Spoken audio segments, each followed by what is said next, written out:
JDU का विलय होना न होना मुख्यमंत्री जी ने खुद ही साफ साफ कह दिया।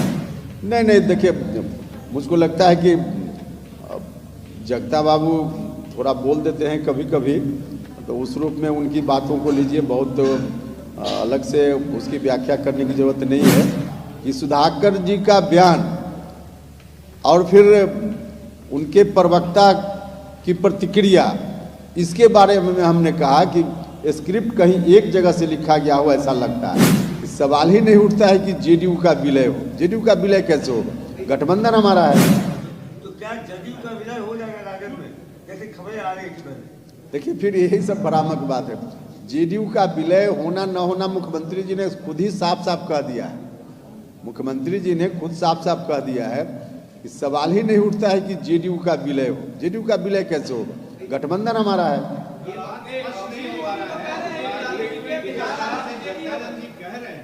ऐसा लग रहा है कि जैसे नीतीश कुमार कृपा पात्र है, अब जल्दी छोड़े यहाँ तेजस्वी को सौंपे, कृपा पात्र है। ये आपको आपत्ति शिखंडी को शब्द पर है, तो उनके पिताजी जगदानंद तो ये कह रहे हैं कि लालू जी ने तिलक लगा दिया, तो वो बनाएंगे। नहीं देखिए, मुझको लगता है कि जगता बाबू थोड़ा बोल देते हैं कभी कभी, तो उस रूप में उनकी बातों को लीजिए, बहुत अलग से उसकी व्याख्या करने की जरूरत नहीं है। हमने कहा, फिर हम वही कहेंगे कि देश की जनता, बिहार की जनता मिलकर किसी को मुख्यमंत्री प्रधानमंत्री बनाती है।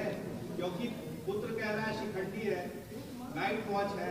देखिए, उसके बारे में तो हमने कहा, देखिए हमने तो एक दिन और कहा है, अब उसको फिर दोहराएंगे कि मुझको इस बात पर है आपत्ति कि जिस रूप में माननीय विधायक सुधाकर जी ने जो कुछ बात कही है या कह रहे हैं अभी भी, और फिर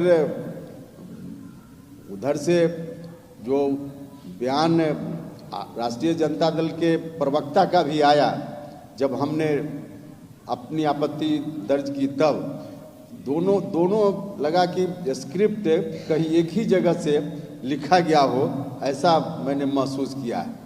तो इसका तो सोच ही सकते हैं।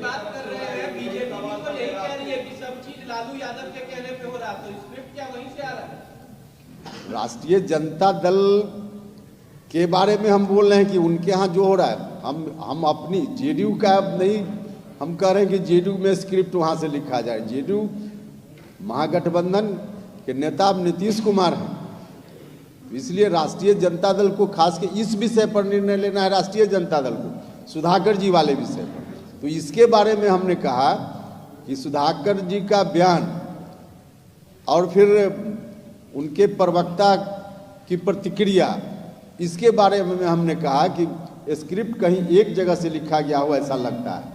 ये बताइए कि जगदानंद जी का एक बयान आया है कि राम मंदिर जो है वो नफरत और उन्माद का मंदिर है, गरीबों का मंदिर नहीं है। क्या आपको लगता है कि जगदानंद सिंह सही बयान दे रहे हैं? उनके बात से आप वाकिफ रखते हैं? देखिए, मंदिर कोई भी मंदिर है, मंदिर राम मंदिर हो या कोई मस्जिद हो, इबादत और पूजा का स्थल है, उसके बारे में तो वैसी टिप्पणी मुनासिब नहीं है। लेकिन हमको लगता है कि जगता बाबू ने इस बात को लेकर कोई टिप्पणी नहीं की है, क्यों नहीं, हमको लगता है कि हमको लगता है कि जिस तरह से बीजेपी के द्वारा इस मुद्दा का इस्तेमाल हो रहा है, इसके संदर्भ में उन्होंने कहा हो।